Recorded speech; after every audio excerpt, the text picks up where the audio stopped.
따라서 영감 있는 예배.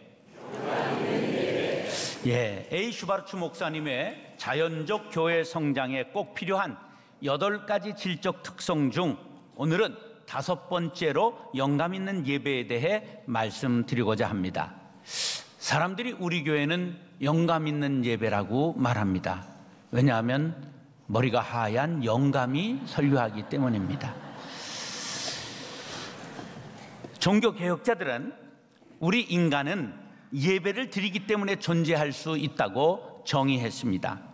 이처럼 기독교인의 생활과 교회는 예배를 떠나서 존재할 수 없는 불가분의 관계가 있습니다. 예배는 그리스도인과 교회의 삶에 있어서 마치 심장과 같은 역할을 합니다. 교회의 존재와 사역, 모든 것은 예배에 뿌리를 두고 있는 것입니다. 하나님께서 예배를 통하여 이렇게 부르시고 이곳에서 은혜를 주시고 그리고 사명을 가지고 역사 속으로 세상으로 나아가게 하시는 역할을 하시는 것입니다. 개혁교회의 전통은 자신의 느낌이나 감정을 강조하지 않고 하나님 앞에 영광 돌리는 것을 강조합니다. 예배의 중심에 바로 하나님의 영광과 그리고 예수 그리스도의 구속의 은혜를 생각하며 받은 은혜를 가지고 세상을 향해 사명을 가지고 나아가는 것입니다. 예배의 중요성은 아무리 강조해도 지나치지 않습니다. 그러면 예배는 무엇인가? 예배의 정의는 이렇게 내릴 수 있습니다. 인간이 만유의 주권자가 되시는 하나님을 만나고 그분이 자신을 내어놓으신 데 대해 예수님을 우리에게 주신 데 대해 감사하고 찬송하는 행위다. 하나님을 믿는 사람들의 공동체가 하나님과 형제 간에 서로 감격스럽게 만나는 인격적 만남이다. 윌리엄 템플이라고 하는 예배 신학자가 이렇게 정의를 했지요. 하나님의 거룩하심으로 양심을 살리는 것, 하나님의 진리로 심령을 양육하는 것, 하나님의 아름다우심으로 창의력을 맑게 하는 것, 하나님의 사랑에 대해 마음을 여는 것, 하나님의 목적에 대해 생각을 바치는 것이라고 말했습니다. 예배는 인간의 발명품이 아니라 하나님의 요청이십니다. 구약의 예배는 희생제사를 중심하고 안식이 중심입니다. 신약에 와서는 예수 그리스도의 십자가와 부활이 중심이 되는 것입니다. 진정한 예배는 부활의 기쁨과 하나님의 사랑의 만남을 즐기며 형제들이 함께 잔치를 베푸는 축제입니다. 그러면 영감 있는 예배란 무엇인가? 요한복음 4장 24절이 이렇게 정의합니다. 시작.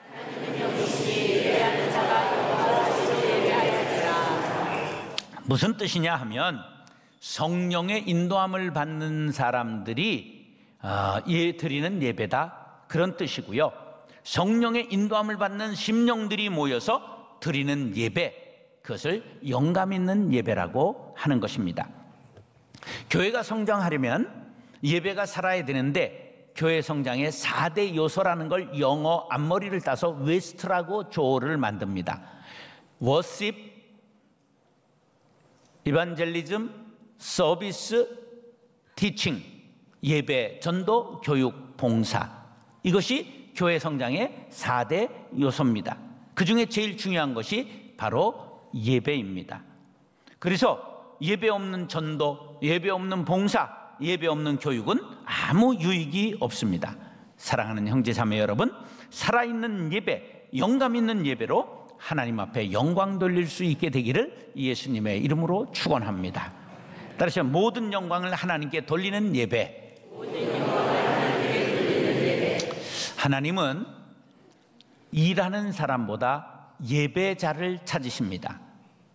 예배에 성공하면 다 성공하는 것이요, 예배에 실패하면 다 실패하는 것입니다. 그런데 예배를 드려야 할 때 일만 하는 사람들이 있어요. 누굴까요? 목사님들이에요. 목사님들이 예배에 실패할 수 있다는 걸 알아야 돼요. 그래서 목사님들이 정성으로 예배를 한번 드리고 그리고 나머지를 봉사하는 예배를 해야 되는 거지요. 우리 예배위원들도 자기가 은혜 받기 위하여 드리는 예배가 있어야 되고, 그리고 나머지 다음 시간을 봉사해야 되는 거예요. 그냥 봉사하면서 왔다 갔다 하다가 예배가 끝나면 자기는 영적 기아 상태에 이르게 된다는 것을 알아야 합니다. 예배에 하나님께만 영광을 돌려야 한다, 모르는 사람은 없을 거예요. 그러면 왜 하나님께만 영광을 돌려야 하느냐? 이걸 또 답변할 줄 아는 사람도 없어요. 그 답이 어디에 나오느냐? 오늘 10절로 13절에 나옵니다. 시작!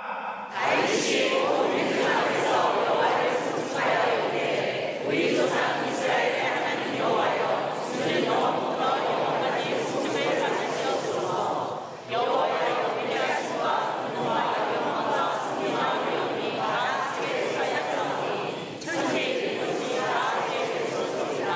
여호와여, 주도 주께 사였사오니 주는 용사 만물의 머리이시니라. 우와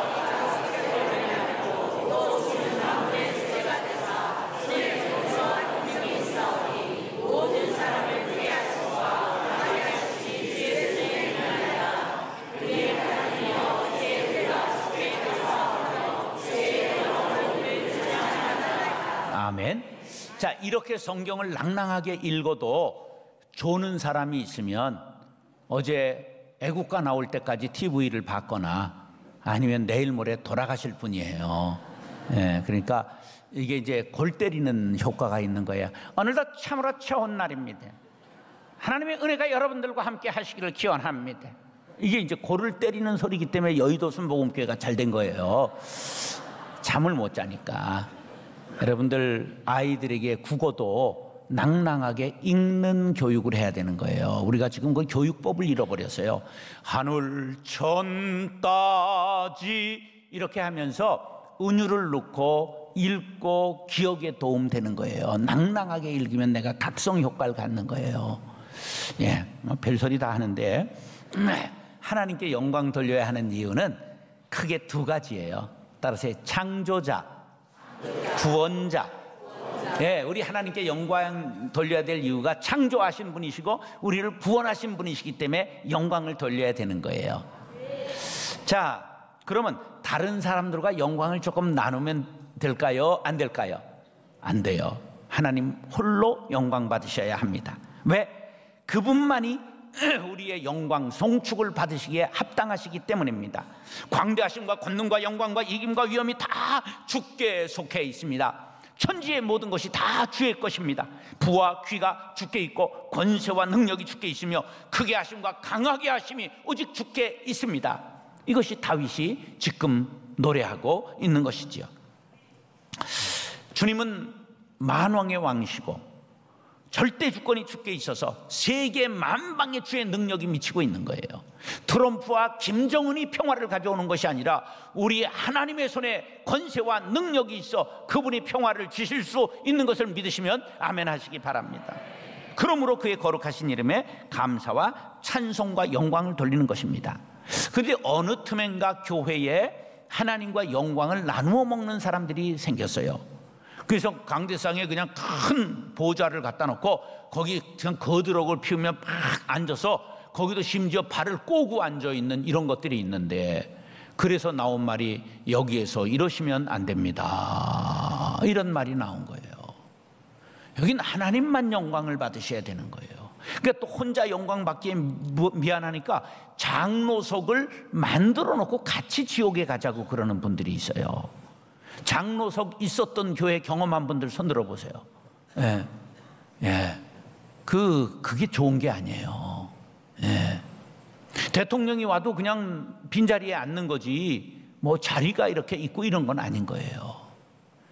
그래서 우리가 목사가 강대상에 올라오면 강대상에 앉질 않고 대부분 무릎을 꿇잖아요.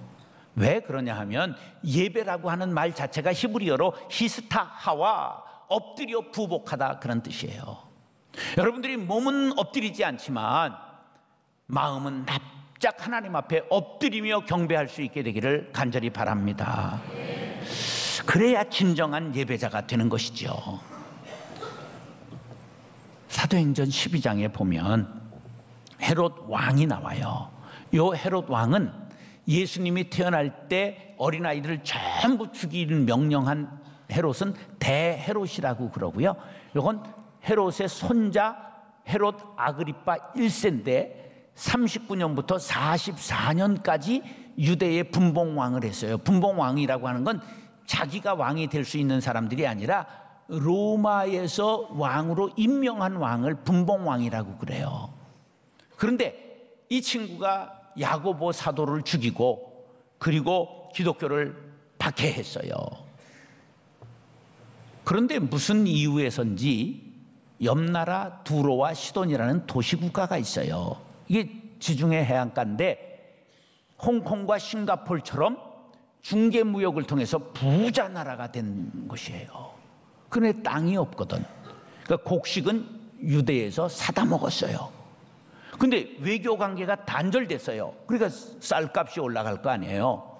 그래가지고 사절단들이 왔습니다.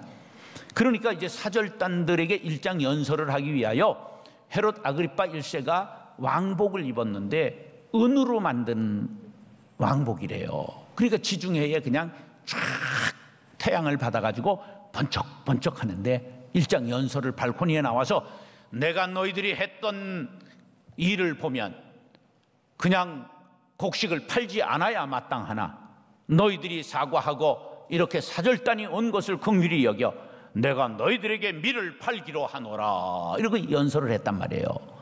근데 목소리가 좋았대요. 그러니까 요 곡식을 많이 사가야 되는 사절단들이 아첨을 하느라고 저거는 사람의 소리가 아니라 신의 소리다 외쳤어요. 그러니까 이 헤롯이 기분이 어떻겠어요? 삼삼하잖아. 그러니까 에헴 하고 그걸 받아 먹었습니다. 그 결과 어떻게 됐는지 아세요? 사도행전 12장 23절 시작.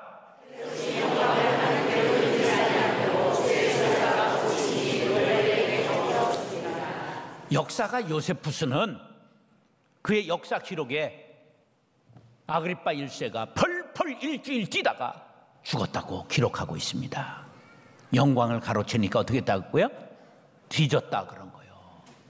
그러니까 사람에게 영광 돌리지 말고 누구에게만 돌려라? 우리 예배는 하나님께만 영광 돌리는 예배가 될 수 있기를 예수님의 이름으로 축원합니다. 따라서 즐거운 마음으로 드리는 예배. 예배 역동의 원리라는 게 있어요. 예배를 드리는 게 그냥 다이나믹하면 그러면 교회가 되더라는 거예요. 그러니까 힘이 있고 기쁨이 있고 활력이 있고 성령이 춤추는 교회가 성장하더라. 이게 예배 역동의 원리예요. 예배는 교회 성장의 안문입니다. 이게 예배 참석하는 분들은 여기서는 좀 보여요. 보이는데 그냥 어떤 분들은 막 일찍 와서 앞자리를 딱 앉잖아요. 이걸 그래 금자리라고 그래요. 이게 로얄 자리라고 그러잖아요. 극장에서 제일 좋은 자리를 뭐라 그래요? 알석이라고 그러잖아요. 계란석이 아니고 로얄석이라는 로얄인데 그게 뭐냐면 목사의 침이 튀길 수 있는 범위에 있는 것을 로얄석이라고 그러는 거예요. 교회에선 로얄 제리를 먹는 거니까. 그래서 이 앞자리에 앉아야 되는 거예요.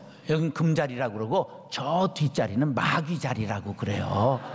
그래가지고 이제 이게 들어오는 사람 보면 어떨 때는 강아지가 이렇게 목줄에 팍 와라 그래도 안 가고 버티는 것 같은 그런 모습으로 마누라한테 끌려오는 사람이 여기서 보여요. 그건 이제 뭔가 돈을 날렸다든지 바람피다 걸렸다든지 중죄를 짓고 이제 할 수 없이 포로로 잡혀온 그런 남편들이 가끔 보여요. 여러분 그렇게 하지 마시고 헌금 끝날 때 예배 오지 마시고 조금만 일찍 오세요. 주차난이 얼마나 심해요. 조금 일찍 오셔야 돼요. 그래야 예배가 은혜가 되는 거죠. 자, 영감이 넘치는 예배를 만들려면 스스로 예배에 참여해야 돼요. 피터 와그너라고 하는 교회 성장학자는 뭐라고 말했느냐 하면 예배를 장례식과 같이 엄숙하게 이끌지 말아라. 그러면서 다 같이 시작. 은혜로운 예배는 즐거움이 있는 예배이다. 목사 혼자 막 소리 지르는데 저기 다 주무신다. 그런 교회의 특징이 뭐냐? 첫째, 지루하다. 두 번째, 삶과 무관한 설교만 한다. 세 번째, 헌금만 강조한다. 그런 거예요. 우리 교회는 헌금을 강조해요, 안 해요? 지가 복 받고 싶으면 지가 하는 거지. 내가 복을 줘요? 하나님이 복을 줘요? 하나님이 아세요. 나도 한 사람의 연약한 인간이기 때문에 저도 하나님 앞에 복을 받기 위해서 열심히 헌금해요. 퍼센테이지로는 제가 22년간 1등 했어요. 네. 왜? 저도 복을 받아야 되니까. 엄마한테 배웠어요. 우리 어머니가 토요일 날, 옛날 지갑이 없었잖아요.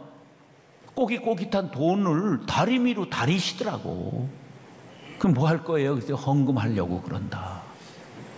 그리고 제가 상월곡동 24-16호 산 아래 조마한 집에 살았는데 그걸 어느 날 팔아버려가지고 교회에 헌금하고 40평짜리 브로커 건물 진 교회 옆에 딸린 방에서 15살 때부터 고3 때까지 제가 교회에서 사찰로 살았어요.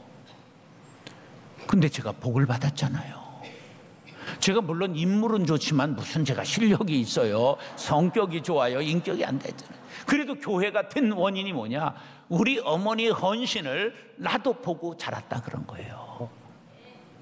여러분, 여러분이 모아서 부자 되는 거 아니고요. 하나님이 우리의 인생을 이끌어 주셔야 부자가 됩니다. 그럼 헌금하라 그런 말이요. 네. 그래서 정성으로 하나님 앞에 드릴 때 그것이 내게 복이 되는 거예요. 내가 그런 헌신의 생활한 걸 자녀들이 보고 본받으면 자손대가 복을 받는 거예요. 그렇게 하기를 원하시면 아멘. 집은 팔지 마세요. 대책할 수 없으니까 정성껏 하시면 돼요. 예배에는 기쁨이 있어야 돼요. 축제가 되어야 됩니다. 그런데 이제 한국 사람들은 유교 문화에 600년 이상 우리가 이게 둘렸거든요. 그래서 웃으면 천박하다고 그러고 쌍놈이라고 그랬어요. 그래서 그놈 해야 되는 거예요. 왜 장로교가 잘 됐냐? 세계에서 장로교는 한 10등 하는 교단이에요. 침침한 침례교가 1등, 감리교 뭐 2등 이렇게 가요. 근데 한국만 유독 장로교가 잘 된 건 엄숙주의인 유교와 엄숙한 교회인 장로교가 만난 거예요. 코드가 맞은 거예요.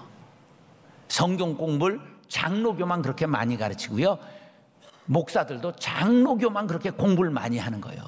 그러니까 내 공부도 못하는 게 머리도 나쁜 게 하다 이렇게 하얗게 된 거예요. 신거. 그게 코드가 맞은 거예요. 그러니까 우리가 웃질 않잖아. 미국에서 한국 교회가 잘 된다고 그래가지고 목사님들이 탐방으로 왔어요. 큰 교회를 돌아다니는데 전부 우거지 죽상을 하고 있네. 그래가지고 아니 한국 교회는 왜 이렇게 얼굴을 찌푸리고 있습니까? 그렇게 물으니까 목사님이 대답이 궁하니까 얼른 우리는 십자가를 깊이 묵상하느라고 그렇습니다. 말은 잘했잖아. 그랬더니 미국 목사가 이러는 거야. 그런데 한국 교회는 아직 예수님이 부활하지를 않으신 것 같으네요. 네. 주일은 예수님이 부활하신 일요일을 주님이 부활하신 날, 그래서 주일 그렇게 부르는 거예요. 그래서 어떤 사람이 일요일 그러면 가짜 신자인 거예요. 신자들은 일요일을 뭐라고 불러요? 주일. 그날에 예배하기 때문에 이게 축제의 날인 거예요. 사실 사신날인데. 그러니까 인상 쓰지 말고 좀 웃어주세요. 네.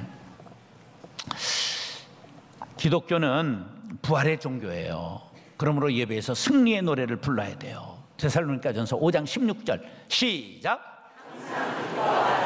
야, 저 뒤에 가면요 뭐라고 나오냐면 이것이 너희를 향한 하나님의 뜻이니라 이러는 거예요. 웃는 게, 기뻐하는 게 하나님의 뜻이에요. 할렐루야. 예, 좀 웃어주세요. 아니 눈도 작으신 분들이 웃지 않으면 무서워요. 호랭이도 도망간다니까. 사랑하는 형제 자매 여러분, 즐거운 마음으로 예배함으로 영감 있는 예배를 드릴 수 있게 되기를 예수님의 이름으로 축원합니다. 따라서 탕자가 돌아오게 하는 예배. 자, 이제 탕자를 뭐라고 말하냐면 돌탕이라고 말해요. 돌아온 탕자이기 때문에 돌탕 약자로 그래요. 근데 다시 탕자가 하나 생기는 걸 그걸 집탕이라고 말해요. 그 형이 집안에 있는 탕자예요. 왜 교회가 안 되느냐 이유가 있어요. 집탕이 돌탕을 막기 때문에 그래요. 그 집에 있는 탕자, 교회 안에 있는 신자들이 새 신자, 돌아온 탕자들이 올 때 그걸 잘 맞아들이면 교회가 되는데 째려본단 말이에요. 여러분들 늦게 온 분이 의자에 이렇게 옆에 오면 일어나서 이렇게 안내해요? 자기가 비켜요? 아니면 이래요?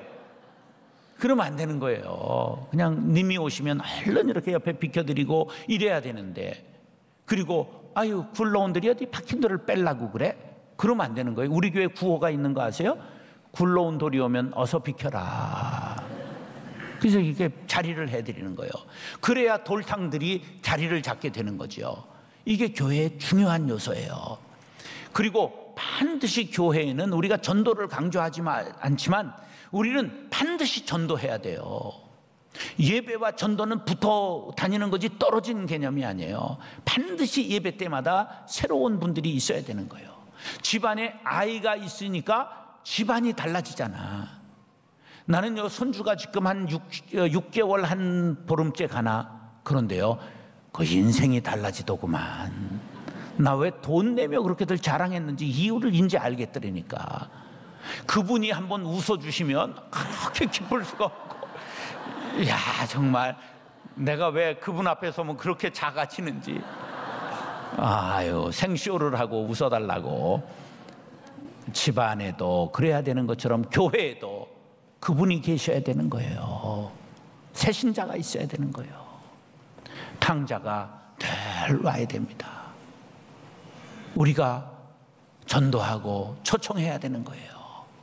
그래야 하나님이 우리를 기뻐하시고 예배를 받으시는 거죠. 18절 밑줄만 시작. 예, 불신자들이 주께 돌아올 수 있도록 준비하라는 거예요. 그래서 그 영혼을 하나님 앞에 드리는 자리가 예배가 되어야 합니다.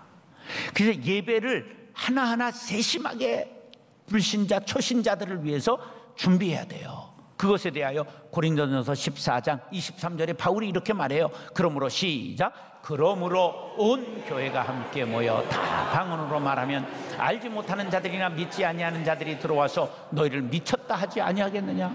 우리 교회는 순복음 장로교회라고 할 만큼 뜨거운 교회예요. 그래서 우리가 금요기도회 때 막 방언으로 기도하고 그러죠. 그런데 주일 낮에 그렇게 기도해 보세요. 막 따다다다랄랄랄라, 저것들 미쳤구나 그리고 왔다가 얼른 도망가 버리잖아요. 그래, 그러지 말라는 거예요. 사도 바울이 언제나 돌아온 탕자, 새신자를 배려하면서 예배해라. 어려운 소리 하지 마라. 여러분, 제가 하는 말 못 알아들을 말이 있어요, 없어요? 제가 무식한데 무슨 유식한 말을 해서 괴로움을 주겠어요. 그러니까 새신자들이나 심지어 어린아이들이 다 알아들을 수 있는 말 하라는 거죠. 그래서 밝고 깨끗하고 분위기가 좋고, 그리고 조직적인 안내와 감동적인 설교와 찬양이 무르르듯 하는 예배가 되어야 합니다. 한 번은 이천 도자기 엑스포에 우리 교회 집사님, 옛날 일인데 한 10년 전 일인데, 맹망길이라고 한 집사님이 그 도자기에다 그림 그리는 걸 상을 받으셨어요. 그래서 이제 축하하고 가서 박수 치고 했는데, 근데 그 해에 외국인들이 거의 안 왔어요. 그 적자가 되는 거죠. 요즘 외국인도 많이 옵니다.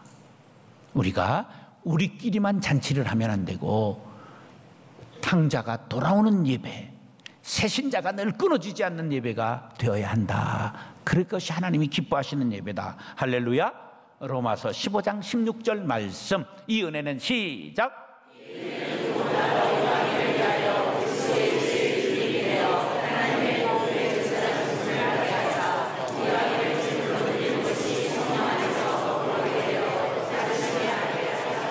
사도 바울의 고백인데요, 사도 바울은 이방인을 하나님께 드리는 것이 영감 있는 예배의 조건임을 말하고 있는 것입니다. 그렇게 하기를 다짐하시면 아멘 하시기 바랍니다. 사랑하는 형제 자매 여러분, 우리 예배 속에 하나님의 임재를 느끼고 하나님의 말씀이 작은 아들에게도 이해되고 돌아온 형제와 함께 손잡고 함께 예배함으로 하나님께서 기뻐 영광 받으시는 영감 있는 예배를 드릴 수 있게 되기를 예수님의 이름으로 축원합니다.